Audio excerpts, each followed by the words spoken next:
रामू कुल्हाड़ी कंधे पर रखे जंगल की ओर जा रहा था। तभी मोहन रास्ते में आ गया और उसकी ओर तिरस्कार भरी नजरों से देखने लगा। रामू, अरे कहाँ भैया, कहाँ चले? अरे जंगल जा रहा हूँ लकड़ी काटने। फिर वही बेकार की मेहनत। अरे जब भी तू लकड़ियां काट कर लाता है कुछ ना कुछ ऐसा होता है कि बेच ही नहीं पता। अरे आज देखना फिर कोई मुसीबत तेरे साथ होगी। हाँ। रामू गहरी सांस लेते हुए आगे बढ़ गया। माधव हंसता हुआ चला गया। कुछ देर बाद रामू जंगल के बीचों बीच लकड़ियां काटने में जुटा था। कटाई पूरी होने के बाद वह लकड़ियां का गट्ठर बंद ही रहा था कि अचानक इस एक शेर की आवाज सुनाई दी। शेर को देखते ही प्रकाश घबरा गया और लकड़ियां छोड़कर भागने लगा। हे भगवान, आज तो जान गई। आज तो गया मैं, ये कहाँ से आ गया? अरे भागो, अरे भागो। रामू बिना पीछे देख भागता रहा। गांव पहुंचते ही हांफने लगा। तभी कुछ गांव वाले उसे देख हंसने लगे। अरे अरे अरे, रामू फिर भाग कर आया। क्या भाई, लगता है जंगल में कोई मुसीबत आ गई है। कहीं ऐसा तो नहीं कि जंगल के जानवरों ने भी इस मनहूस मान लिया हो। रामू ने कोई जवाब नहीं दिया और चुपचाप अपनी झोपड़ी में चला गया। वह चारपाई पर बैठा ही था कि तभी गांव का साहूकार अंदर आ पहुंचा और रामू को क्रोधित नजरों से देख बोला। है रामू, कितनी बार तुमको याद दिलाओ? अरे कर चुकाने का समय आ गया है। साहूकार जी, मैं जल्दी आपका कर चुका दूंगा। वह क्या है कि आज मैं जंगल में बहुत अच्छी लकड़ियां काटी थी, मगर अरे क्या मगर मगर, तू हमेशा कोई ना कोई बहाना बना लेता है और फिर बोलता है यह था, वह था, ऐसा था, वैसा था। अरे हाँ, मेरी तकदीर ही खराब है साहूकार की, तो मैं क्या कहूं। सीधी बात है, सुन। अगर कुछ दिन में कर्ज नहीं दिया तो तेरी झोपड़ी पर कब्जा कर लूंगा। समझ में आया? इतना बोलकर साहूकार तमतमाता हुआ बाहर चला गया और रामू सर पड़कर सोचने लगा।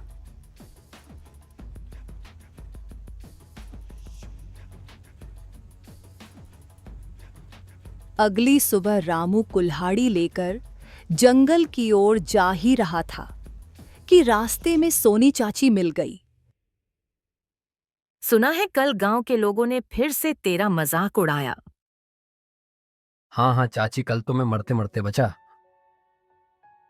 तभी मोहन वहां आया और रामू का मजाक उड़ाने लगा। अरे सोनी चाची, इस पर दया मत करो। अरे ये तो फटी तकदीर लेकर पैदा हुआ है। कहीं इसकी छाया आप पर पड़ गई तो आपकी भी किस्मत फूट जाएगी। शर्म करो माधव, किसी की मेहनत का मजाक उड़ाना आसान होता है, लेकिन तकदीर का फैसला इंसान नहीं करता। यह सुनकर माधव गुनगुनाता हुआ चला गया और रामू चुपचाप जंगल की ओर बढ़ गया। रामू ने मेहनत से लकड़ियां काटकर और गट्ठर बांधकर सिर पर रख लिया। वह खुद से बुदबुदाता हुआ बोल। हाँ, आज तो किसी भी हालत में लकड़ियां बेचकर ही आऊंगा, चाहे जो हो जाए।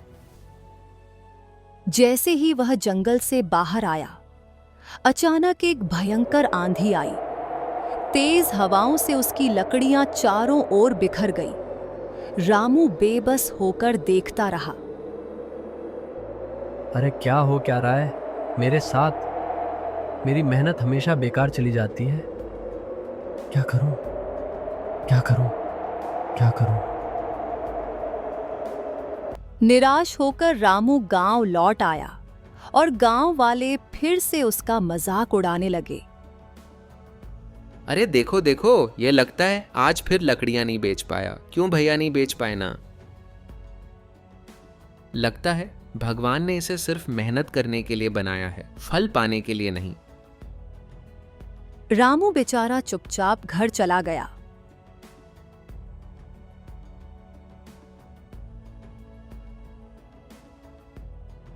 अगले दिन रामू फिर से जंगल गया और लकड़ियां काटकर गांव की सीमा तक ले आया।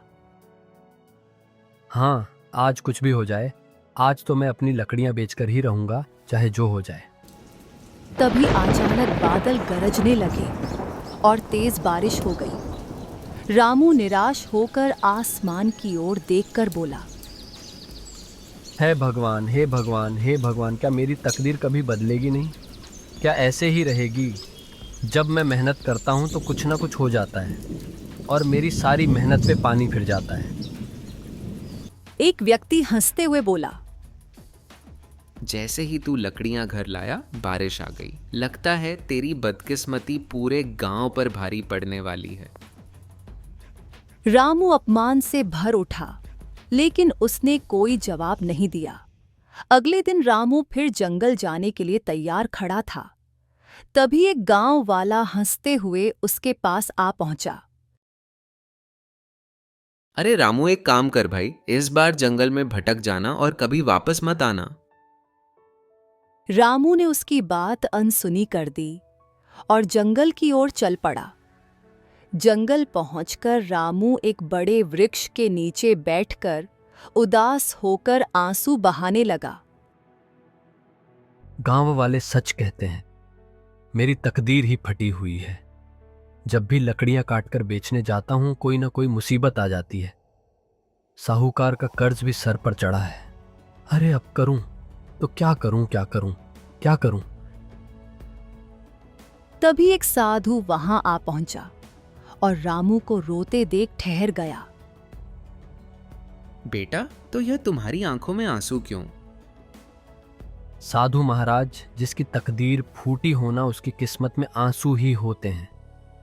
मैं लकड़हारा हूं, लेकिन बस नाम का। जब भी लकड़ियां बेचने जाता हूं, कोई ना कोई बाधा आ जाती है। साहूकार का कर्ज बढ़ता जा रहा है और गांव में सब मेरा मजाक उड़ाते हैं। बस बस, अपनी तकदीर पर मत रो बेटा। शायद तुम्हारी तकदीर में राजा बनना लिखा हो। रामू चौंक गया और गुस्से में खड़ा हो गया। अरे जाइए साधु महाराज, पहले से ही परेशान हूं और आप और मजाक बना रहे हैं। अरे जिसकी किस्मत में एक ढंग का काम नहीं लिखा, वह राजा कहां से बनेगा? अच्छा हुआ कि गांव वाले आसपास नहीं है, नहीं तो वह और मजाक बना देते। साधु मुस्कुराते हुए वहां से चला गया। रामू अपने आप से बुदबुदाने लगा। अब मैं गांव वापस नहीं जाऊंगा, जंगल में ही झोपड़ी बनाकर रहूंगा। नहीं जाना मुझे गांव। वह कुल्हाड़ी उठाकर जंगल में आगे बढ़ गया। रामू चलते चलते एक खंडहर के पास पहुंच गया। खंडहर को देखकर वह हैरान रह गया। अरे यह तो बड़ा विचित्र खंडर है। अंदर क्या है? अंदर चलकर देखता हूं। हाँ, रामू धीरे धीरे अंदर चला गया। उसने देखा कि वहां सुंदर घने वृक्ष थे। कुछ वृक्ष चंदन के भी थे। उसकी नजर एक विशाल पत्थर की मूर्ति पर पड़ी, जो एक सुंदर स्त्री की थी। अरे यह तो किसी राजकुमारी की मूर्ति लगती है, लेकिन इस खंडहर में क्या कर रही है? रामू मूर्ति के पास बैठ गया और मूर्ति को देखकर मुस्कुराते हुए बोला, क्या वक्त है, क्या समय? तुम भी अकेली हो, मैं भी अकेला। तुम पत्थर की हो। मैं पत्थर का नहीं, लेकिन जब लोग मेरा मजाक उड़ाते हैं तब मैं पत्थर जैसा हो जाता हूं। क्या करूं? जवाब देने का कोई फायदा भी तो नहीं है ना। वह काफी देर तक मूर्ति से बातें करता रहा। फिर चंदन के पेड़ों को देखकर बोला, हाँ, यह चंदन की लकड़ी बहुत महंगी बिकेगी, इसे कटता हूं, रुक जाओ। इतना बोलकर यह कुल्हाड़ी उठाकर लकड़ियां काटने लगा और गठरी बनाकर गांव की ओर लौट गया और बाजार में लकड़ी बेचने लगा। तभी एक व्यापारी वहां आ पहुंचा।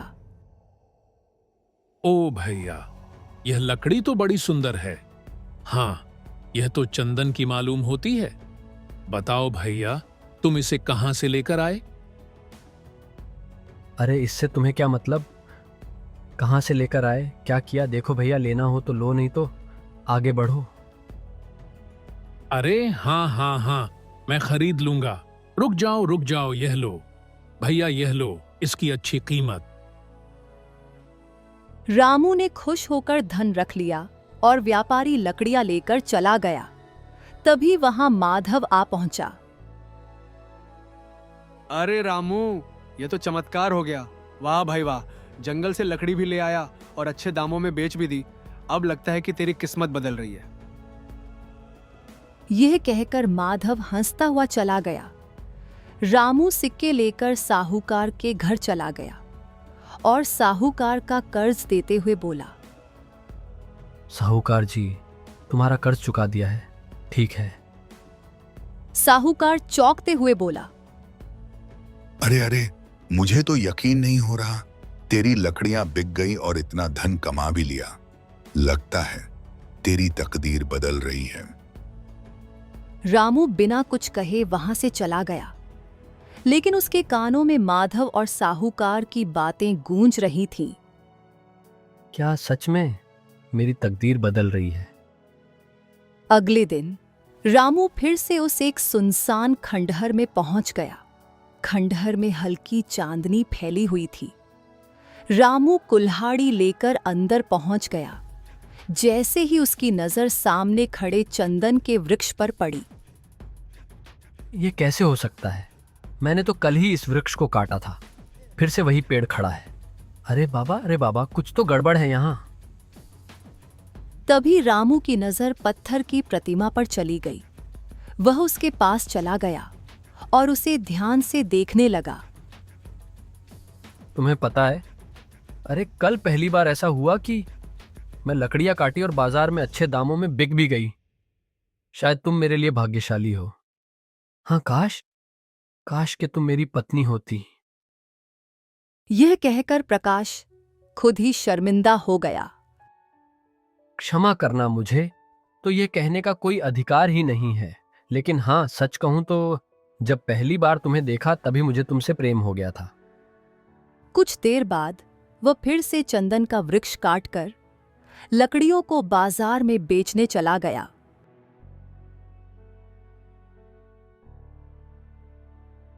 अगले दिन फिर से खंडहर में आ पहुंचा। उसने देखा कि वृक्ष फिर से उग चुका था। और दादा रे, फिर से वही वृक्ष। बाप रे बाप, ये तो ससुरा कोई जादू लग रहा है। हाँ। इतना बोलकर वह मुस्कुराते हुए मूर्ति के पास उसके सामने बैठ गया। तुम बहुत ही रहस्यमय हो, लेकिन न जाने क्यों तुम्हें देखकर मेरा मन हल्का हो जाता है। शायद इस खंडहर की वीरानी तुम्हारी वजह से कम हो गई है। दिन ऐसे ही बीतने लगे। रामू हर रोज खंडहर में जाकर मूर्ति से बातें करने लगा और चंदन की लकड़ियों को बाजार में बेचने लगा। उसकी किस्मत चमकने लगी। जो लोग रामू का मजाक उड़ाते थे, अब वही रामू का सम्मान करने लगे। एक दिन रामू मूर्ति के पास बैठकर गहरी सांस लेते हुए उससे बोला। हाँ, काश ऐसा होता कि मैं तुम्हारी आवाज सुन सकता। काश तुम पत्थर की नहीं बल्कि जीवित होती। रामू ने इतना कहा ही था कि तभी पत्थर की मूर्ति से एक सुरीली आवाज रामू के कानों में टकराई। मैं कब से तुम्हारी बातें सुन रही थी। रामू, तुम्हारी सच्चाई ने मेरे अंदर की आत्मा को जगा दिया है। अब मैं तुमसे बात कर सकती हूं। पत्थर की मूर्ति को बात करते हुए देखकर रामू घबराकर इधर-उधर देखने लगा। उसके चेहरे पर भय और विस्मय में दोनों झलकने लगे। हाँ, ये कैसे संभव है? तुम तो पत्थर की मूर्ति हो, फिर तो मुझसे बात कैसे कर सकती हो? हाँ।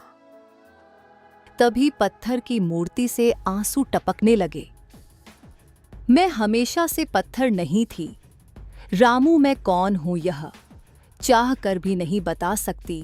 अगर मैंने सच बताया तो मेरा अस्तित्व समाप्त हो जाएगा। मैं जलकर राख हो जाऊंगी और समझ लो कि यह एक श्राप है। रामू, वर्षों पहले मुझे इस पत्थर की मूर्ति में बदल दिया गया था और तब से मैं यहाँ अकेली खड़ी हूँ। इस खंडहर में कोई नहीं आता जाता था, लेकिन जब से तुमने यहाँ आना शुरू किया तब से मेरी अकेलेपन का अंत हुआ। तुम्हारी बातें सुनकर मुझे ऐसा लगता है जैसे मैं फिर से जीवित हूं, तुम विश्वास नहीं करोगी, लेकिन जब तुम चले जाते हो तो मुझे बहुत बुरा लगता है। मैं हर रोज तुम्हारे आने का इंतजार करती हूं। अच्छा, और तुम्हारे श्राप का अंत कैसे हो सकता है? मेरा श्राप केवल वही व्यक्ति तोड़ सकता है जो बलिदान करना जानता हो। बलिदान? मैं तुम्हारी बात का मतलब नहीं समझा। सीधा सा मतलब है, जब तुम यहां आए थे तब तुम्हारी किस्मत तुम्हारे साथ नहीं थी। तुम्हारी तकदीर के सितारे गर्दिश में थे। अगर तुम अपने भाग्य का बलिदान दो तो मैं अपने असली रूप में आ जाऊंगी और मेरे ऊपर लगा श्राप समाप्त हो जाएगा। परंतु अपने भाग्य का बलिदान देने के बाद तुम फिर वही हो जाओगे जो पहले थे। तुम्हारे पास धन खत्म हो जाएगा और तुम्हारी तकदीर तुमसे रूठ जाएगी। यह सुनकर रामू चौंक गया और तेजी से अपने घर की ओर चल पड़ा और पूरी रात वह पत्थर की प्रतिमा के बारे में सोचता रहा। अगली सुबह वह स्वयं से बोला, अरे मैं कितना मतलबी हो गया हूं। अगर मेरे भाग्य का बलिदान करने से इस मूर्ति का श्राप समाप्त हो सकता है तो मुझे ऐसा करना चाहिए। जाने ये लड़की कौन होगी और इसके माता पिता का उसके बिना क्या हाल होगा। बेचारी नहीं, मुझे उसकी मदद करनी चाहिए। हाँ, मैं जाता हूं। रामू खंडहर में पहुंच गया। देखो, कल तुम्हारी बातों पर गौर किया तो मुझे बहुत बुरा लगा। कल मैं बहुत ही मतलबी हो गया था और बिना जवाब दिए यहां से चला गया। देखो, मैं बलिदान देने के लिए तैयार हूं, क्योंकि सच तो यह है कि मैं तुमसे प्रेम करने लगा हूं, और वह प्रेम ही क्या जो अपनी प्रेमिका के लिए एक छोटा सा बलिदान ना दे सके। तुम छोटा सा बलिदान कह रहे हो, वह वास्तव में बहुत बड़ा बलिदान है। अच्छा, मुझे क्या करना क्या होगा? तुम्हें बस अपनी जुबान से कहना होगा कि मैं अपने भाग्य का बलिदान देता हूं, वह भी सच्चे मन और श्रद्धा से। तभी मेरा श्राप समाप्त होगा। रामू आकाश की ओर देखकर संकल्पित स्वर में बोला, मैं अपने भाग्य का बलिदान देता हूं। मैं चाहता हूं कि इस पत्थर की लड़की का श्राप समाप्त हो जाए और यह अपने असली रूप में आ जाए। तभी रंग बिरंगी किरणें प्रकट हुईं और देखते ही देखते पत्थर की प्रतिमा एक सुंदर राजकुमारी में परिवर्तित हो गई। रामू तृप्त होकर उसे देखने लगा। तुम्हारी वजह से मैं श्राप से मुक्त हो गई। मेरा नाम राजकुमारी कावेरी है और मैं इस राज्य के राजा की पुत्री हूं। यह सुनकर रामू अचंभित रह गया। अरे दादा रे दादा, मैंने सुना था कि महाराज की पुत्री लापता हो गई थी। मेरे माता पिता को भी नहीं पता कि मेरे साथ क्या हुआ है। तभी वहां पर वही साधु प्रकट हो गया जो जंगल में रामू को मिला था। अरे आप तो वही साधु महाराज है ना? हाँ, मैं वही हूँ, और वह साधु भी जिसने इस राजकुमारी को श्राप दिया था। वहीं अब बताने आया हूँ कि यह श्राप दिया क्यों था। साधु खंडहर के अंदर चंदन के वृक्ष के नीचे तपस्या कर रहा था। तभी राजकुमारी अवंतिका घोड़े पर सवार वहां आ पहुंची। हे, वृक्ष तो चंदन के हैं, जबकि यहां चंदन उगता ही नहीं। तभी एक वृद्ध स्त्री वहां आ पहुंची। बेटी, यहां से चली जा, साधु महाराज तपस्या कर रहे हैं। यह सुनकर राजकुमारी क्रोध में आ गई और वृद्ध स्त्री पर लात मार दी। वृद्ध स्त्री चीखते हुए गिर पड़ी। मूर्ख, तू जानती है तो किसे बात कर रही है? मैं इस राज्य की राजकुमारी कावेरी हूं। तभी साधु की आंखें खुल गईं और उनमें क्रोध झलकने लगा। तूने एक गरीब बुद्धि स्त्री का अपमान किया जो वर्षों से मेरी सेवा कर रही थी। इसलिए हम तुझे श्राप देते हैं कि जैसे तेरा मन पत्थर का है, वैसे ही तेरा तन भी पत्थर का हो जाएगा। तेरा श्राप तभी टूटेगा जब कोई ऐसा मनुष्य तुझे मुक्त करने के लिए अपना बड़ा बलिदान देगा। कावेरी देखते ही देखते पत्थर की मूर्ति में परिवर्तित हो गई। साधु महाराज, मुझे क्षमा कर दीजिए। मैं तुम्हें क्षमा करता हूँ। तुम्हें अपने कर्मों की सजा मिल चुकी है। अब अपने जीवन में कभी अहंकार मत करना, ठीक है? साधु रामू की ओर देखकर मुस्कुराते हुए बोला, तुमने जो बलिदान दिया वह बहुत बड़ा है, लेकिन चिंता मत करो, तुम्हारी तकदीर खराब नहीं होगी, बल्कि तुम्हारा भाग्य के सितारे तो और बुलंद होंगे। मैं तुमसे कहा था, हो सकता है कि तुम्हारे भाग्य में राजा बना रखा हो। इतना बोलकर साधु वहां से चला गया। रामू, मैं तुमसे सच्चा प्रेम करने लगी हूं। कावेरी रामू को महल ले आई। राजा और रानी अपनी पुत्री को देखकर चौंक गए। पिताजी, माताजी, मैं लौट आई हूं। इतना बोलकर कावेरी पूरी घटना बताने लगी। राजा रामू की ओर देखकर बोला, हाँ, हमने तो अपनी पुत्री को देखने की आशा भी छोड़ दी थी। तुम्हारे बलिदान की वजह से हमारी पुत्री मुक्त हुई है। मैं अपनी पुत्री का विवाह तुमसे करूंगा। अगले दिन रामू और कावेरी का विवाह धूमधाम से संपन्न हो गया और राजा ने रामू को राज्य का उत्तराधिकारी घोषित कर दिया।